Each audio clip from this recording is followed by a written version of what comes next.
ขอจีดันไปมันถืออยู่ว่าอะไรเฮ้ยเอาที่ประกาศมันไปอีกพอมีอยู่ไปอีกเจ้าทางเลนทางนี่แหละพี่น้องโย่ให้มันยาวไปเลยเจ้ามันยาวเรียงกันไปเลยหมดกระเทินมันมีตัวนั่นเลยกัน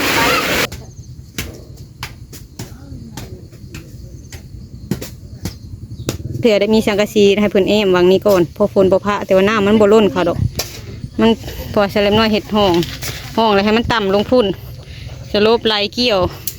ปันโค้งใส่ไก่พี่น้องเลยเกี่ยวมาพี่ให้มันต่ำลงเรื่อยๆเรื่อยๆพี่สอดพี่น้องบัดนี้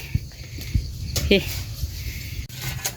โดยกราบสบายดีและสวัสดีเด้อพ่อแม่พี่น้องเบิดสุขคนเนาะ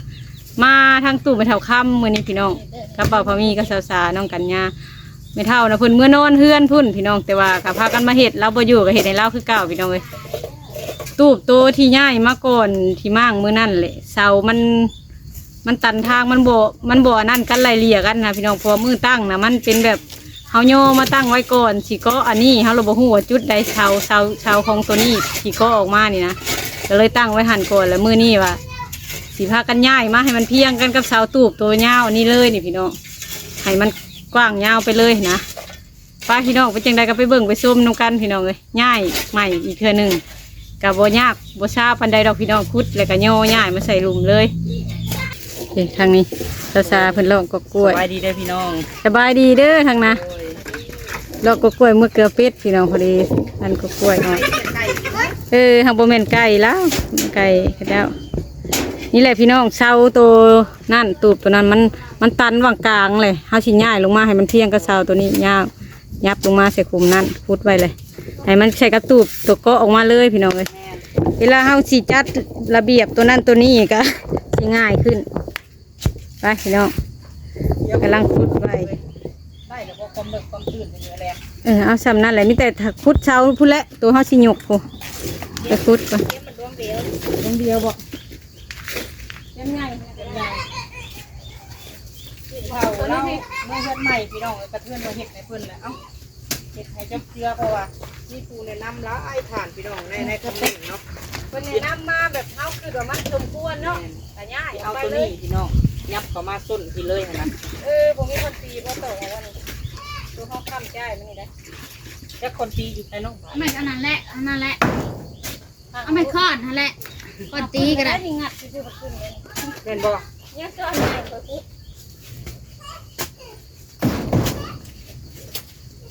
เจ้าเนี่ยแบบมือปุ๊บก็ถึงนี่ปุ๊บเลยพอมันย่อได้แต่ย่อกันเลยพอเราได้ดังไฟพี่น้องเลยเขาเห็นทางกระซีคนอยู่เพื่อนมาพี่น้องเลยทางกระซีเรือห่านมาอีกแล้วพี่น้องเอ้ยนั่นนี่เลยคนนี่เนาะ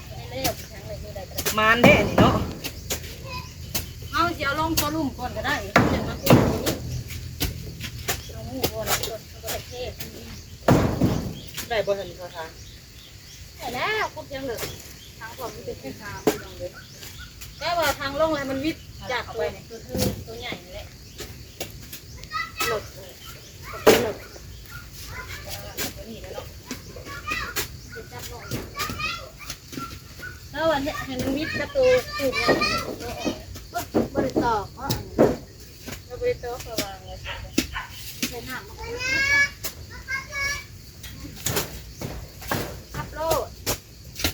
แต่มันบ่นั่งบ่เหมาะสมมันจะไปจีบหน้าอยู่นี่แบบง่ายแต่มันได้คนแต่โอ้ยอย่างเงี้ยมันจะง่ายแบบนี้มาช่วยกันพี่น้องเด้อเนาะ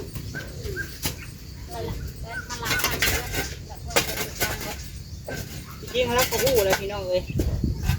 เราก็เรียกแต่ลูกหลานมาเห็ดให้แบบไรมันเห็ดดีเห็ดควรเนาะอะไรแล้วอยู่กับเมื่อวานนั่นน่ะเราไม่ได้ใช่เล่าดอกพี่น้องเลยเล่าประเทศบุปินแต่เมื่อวานนั่นน่ะจะมาได้ไหมก็ต้องออกดอกมาได้มันเอาไปทำไม่ใช่ห้าวไม่ได้พุทธทีมเราเอาให้ออกเนี่ยมาผิดกลับบางคนกับบางไม่ทำอะไรเลยพุทธจะโดนเจ้าเลยได้ก็ได้ เมื่อนั้นน่ะฝนตกพี่น้องก็เลยว่า2เทื่อ3เทื่อเนาะ ไปสิโยนำกันย่าสิได้บ่ ได้บ่ล่ะ ปะนางเอิ้นปะนาง ปะนางมาซอยในปะนาง ปะนางปะนางมาซอยคือเก่าเลยเด้อเสาเด้อปะนางอีกแล้วเด็กกันพี่น้องท่านบ่ง่ายกันง่ายเรียงกันเลยง่าย คงว่าก็ได้บ่ล่ะ เอาไปเรื่องเอาสาวตัวใดเอาสาวนั่นแหละตัวหนองแล้วจำบ่นะข้างในเวลาดำข้าวมันบ่ได้เอาออกคนน้ำใหม่ออกกันยังหรือยังจะนางคัดค้างแล้วก็ ไป เอากระงับสิ่งที่อยากให้ก่อนแค่ง่างสิแบบนี้พอมีง่างสิกันสิแล้วจังเอาลงนี่ได้เอาขึ้นเรื่องหมดอ่างไว้ก่อนยังไม่ได้เห็นง่ายขึ้นตัวนั้นแม่ได้แม่ยืนในท่าอะไรได้แล้วไปรักไทย แล้วคนน่ะไปไสล่ะมัน ไปแล้วลงมาบ่ไป บ่ได้ลงขี่มอเตอร์ไซค์ไปเลย นะเปิดเจ้าขึ้นแล้วไปบ้านน้องผือจังไปพนต้ม เด้อพี่น้องเอา1 2 นึ่งแม่เขาจะนั่นอยู่ท่าน ลองก่อนเมื่อก่อนได้แล้วบอก 2 3เอาบ่ขึ้นทั้งคน คนนั่นแหละบอกคืนได้ไหม 1 2 3มันบวชไปเลยโตไปจัง โอ้ยยัง เอ แม่ อก็เลยไปเจ้าแล้ววันนี้เขาไปเลยเนาะ ข้าบอกดีตัวหัน 1 2 3บัดเขาไปเลยผ่านช้าก็ออกคือกัน ไปกันโยกขึ้นเลยแล้วกัน เอามายิงใส่นั่นเนาะ ปล่อยให้มันลง ถ้าบ่มีปวกพี่น้องมันย่านทาน ลองยกเบิ้ง 1 2 3ออกแต่เสียง ให้เพิ่นยกก่อนจะขึ้นก่อน คือจะแม่ก็ เดี๋ยวเพิ่งไว้ได้เห็นว่ากันยกไปหาปนางไว้แล้วก็โยกบอกว่า โอ้ย1 2 3 ตัวเองมาสูงเดี๋ยวหา ไปเลยนะให้ชุ่มเจ้าวิทย์หาครึ่งข่อยกับพ่อนะ ออกนอกก่อน มานี่มานี่ เอาดีได้เลย เต็มท้อง ฮะ ปล่อยเอาลงได้บ่ให้มันมิดกันฮะ และเท้าตัวนี้นะว่าใครถูก โอ้ย แป๊บนึง โอ้ แป๊ ย บนึ เนี่ย งแป๊บนึง เอาทางเจ้าผู้ลง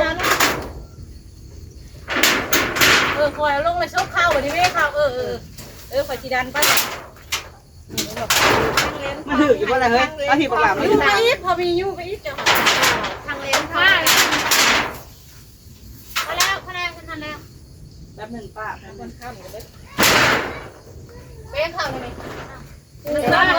เสือมาจะนั่งแม่ เอานี่เอาข้าวให้มันเชื่อกัน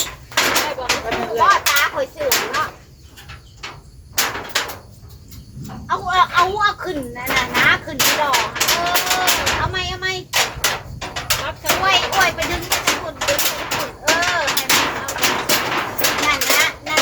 นั่นละทำนี่ก็ได้แล้วทำนะไหมไม่ คะแนน บ่ ทาง ทำก็ได้ทางเจ้านั่นมันสิเล็กได้ คะแนนทางจำเป็นข่อยนี่ข่อยเอาเสือกมัดไว้กับเท้าตัวนี้เลย มัดก็ได้ดำลงดำลงวางนั่นได้สิคุกวางนั่นแบบนี้ ทางจำเป็นข่อยไล่เตียงเลย มันบ่ได้เหนียงบ่เลย โอ้ไปแน่เบิ่งแน่ ไอ้นี่บอกเขาจะคุมตัวนี้ได้นะแรม อันมือใดก็ให้พาแต่ข่อยยกสี่เท้าสี่จ้าเพียงเนาะ บ่ได้ก็ต้องอยู่พากันยกให้มันได้นี่แหละ แต่ว่าเต้งหันเต้งหัวมันบ่ชั่วปานใดได้เฮ้ยคะแนนมันน้ำสิไล่ไปสิคะแนนสั่งสีดีสังกะสีเราเรือหันให้เราก็ไปทางนั้นแหละเราดังไฟทางนั้นน่ะโอเค อย่างมันน้ำบ่ สังกะสีเราก็เรือหลายอยู่ ปล่อย สองเสาหักไปหันแล้วก็แล้ว แล้วจูบตัวนี้มันอยู่นี่แหละ อยู่นี่ให้มันอยู่นี่ว่าพื้นนะนะ กูย่อลงคุณ แถวนี้หันหน้ามันขาดอยู่แล้วเนี่ยทางลิ้นเด็ก มันเลยเขากะเห็ดบ่ให้มันผ่านเท่ากับคุดคูนเนาะแรม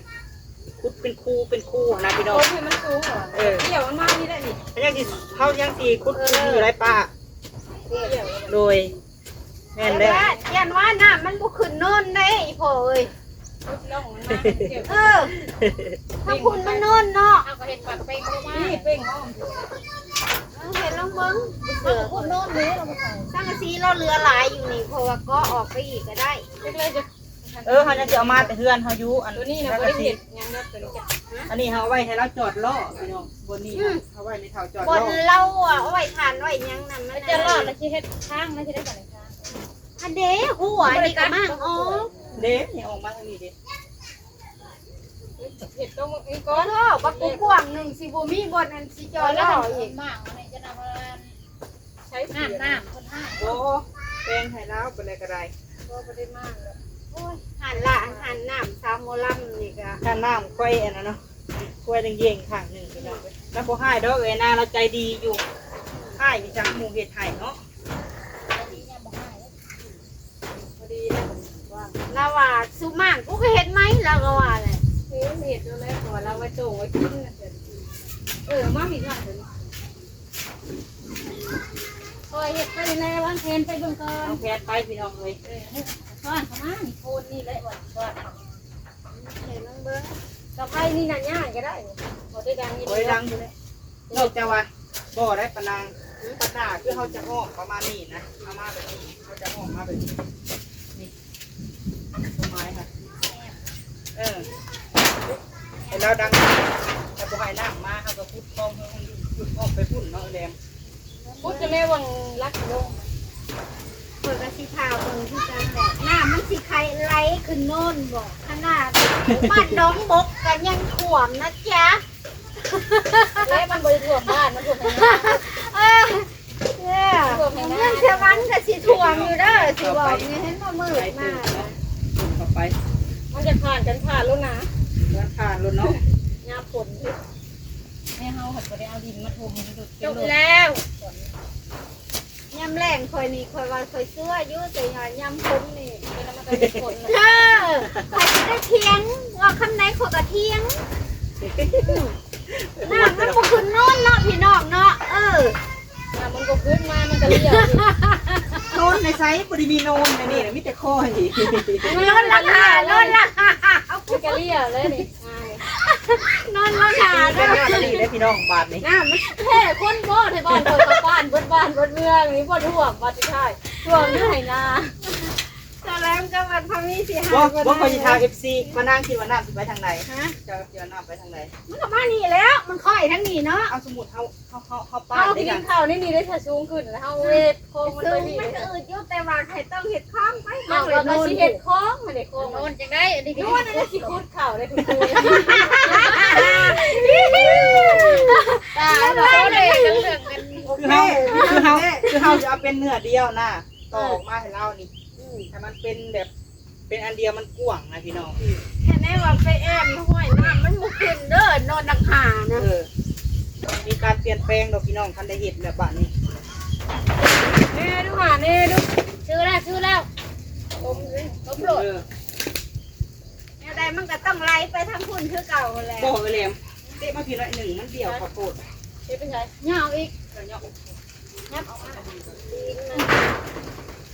ก็เหงาบ่ได้แล้ว มั มัน น ก็ได้ชำนี่เลยค่ะมีไม่มันโคตร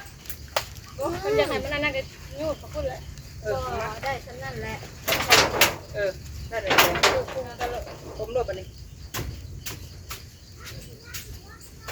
มันสิเป๊ะๆคืนเช้าปุ้นบ่ได้ได้เด้อหลายเลย เจ้านี่ก็มันเทไปเลยจะเห็นตามซานเทจะเย็นไหมมดเอ้ยนะก็ไปมากตูดปะนางให้แล้วหน้าตากตัว แน่มาแล้วมาอีกแล้ว ฝนมาอีกแล้วเรียกงานใดละฝนมาฝนห้ามบ่เทวสบายดีอยู่ล่ะลูกชายเล็กน้อยเลิกของเฮียนเลยฝนตกฝนนั่งลิ้นนะทุกย่อตูบคำมือในฝนตกย่อน้องนี่แหละพี่น้องย่อให้มันยาวไปเลยเจ้ามันยาวเรียงกันไปเลยครับกระเทินมันมีตัวนั่นเลยกันไว้ให้เราจอดล่อจอดอย่างเล่าเลยพี่น้องแต่บัดแล้วยังสิพากันนั่นผมดินพี่น้องเลยแปลงใส่ค่าเห็ดให้เล่าเลยพี่น้องเฮ็ดเห็ดเลยกันตัวใดมันเบิ่งในหูในตาเฮาก็พอง่ายพอแปลงกันยัดใส่กันมันร่วงกันเลยสิพากันขุดดินเข้ามาจังเลย ฮ็ดอันนี้ ยาเด้อไปมั้ย ร่องน้ำยังไฟโลเลยเฮ็ดทำอิฐมันก็ยังบ่งามปานใดแหละบัดฝนตกงามจะเปียกจะเสือก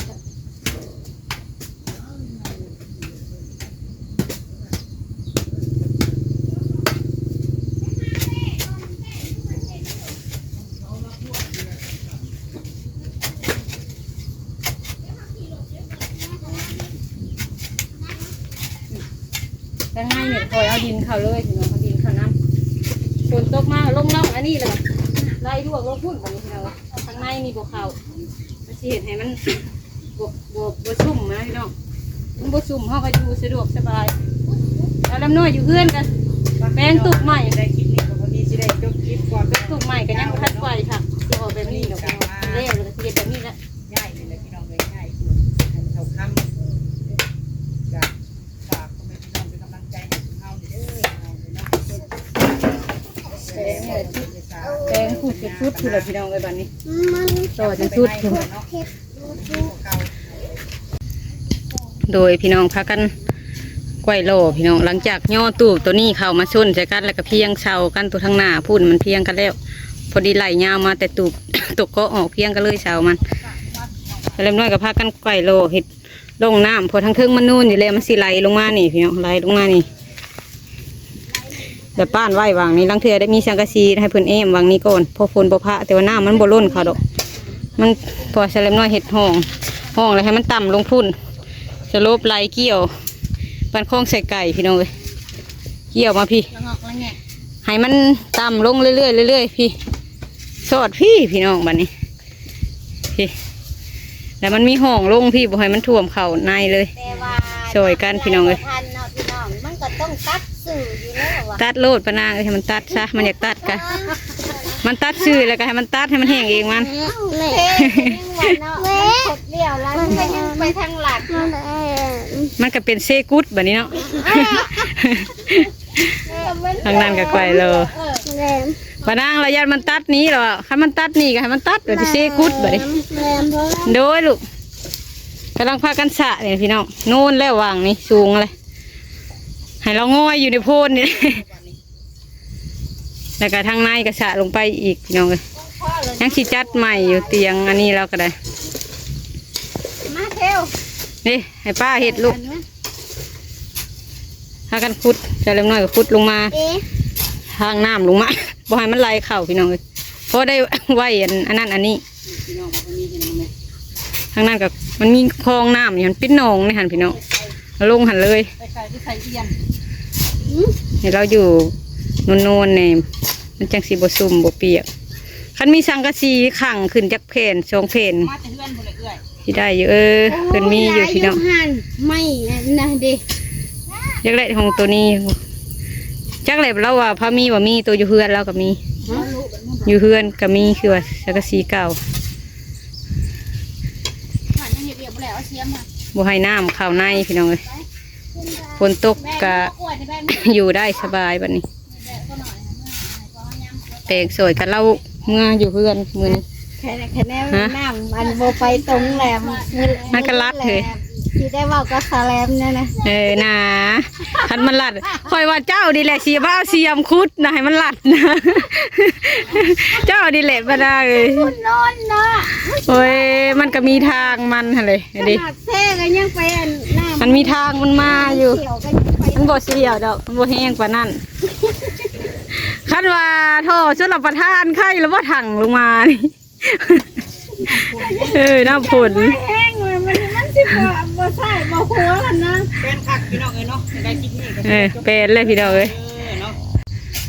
พอดีเลยพี่น้องคำเลยสิพากันแยกง่ายก่อนพี่น้องบ้านนี้เห็ดคลองลงมาโนลงมามือหน้าก็จังหาเนี่ยมามาอ้อมก่อนพี่น้องเลยสังกะสีก็ได้จากขึ้นจาก2 เพน 3 เพนพี่น้องให้เราดังปืนดังไฟแห้งขดเลี้ยวนี่เรียบไปเลยพี่น้องเลยจะได้คลิปนี้ก็สิพอจบคลิปก็เด้อคำเลยไพ่ก็สิพากันเมื่อเลยพี่น้องป้านางมาซอยสามาซอยกันพี่น้องเลยขอเก่าคำว่าสบายดีเด้อพี่น้องเด้อฝนสิตกเลยสบายดีเด้อ